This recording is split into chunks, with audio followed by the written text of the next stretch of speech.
Action. Nagarjuna Raghavendra Rao కాంబినేషన్లో తెరకెక్కిన చిత్రం ఓం నమో వెంకటేశాయ ఆడియో ఫంక్షన్లో మాట్లాడిన నాగ్ ఒకంత ఉద్వేగానికి గురయ్యారు.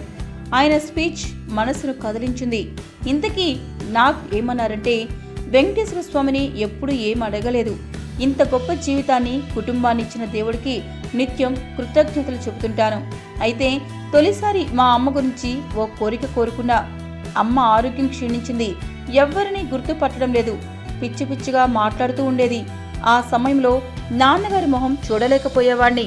అందుకే అమ్మని తీసుకెళ్లిపో దేవుడా అని కోరుకున్నా.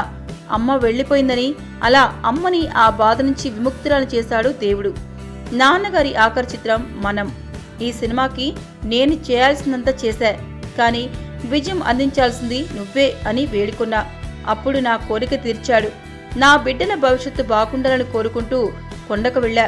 వాళ్ళు పెళ్లిళ్లు ఖాయమైపోయాయి అంటూ కాస్త ఉద్వేగంగా మాట్లాడారు నాగార్జున. నాగార్జున నుండి ఇలాంటి మాటలు రావడం అరుదే. ఎలాంటి పరిస్థితుల్లోనూ చాలా తేలిగ్గా సరదాగా మాట్లాడుతుంటారు నాగార్జున. అలాంటి నాగ్ నుండి ఇంతటి గంభీరమైన స్పీచ్ రావడం విశేషంగా ఉంది. మీకు ఈ వీడియో నచ్చితే ఒక లైక్ కొట్టండి, లేకపోతే కామెంట్ చేయండి. బట్ సబ్స్క్రైబ్ చేయడం మర్చిపోకండి.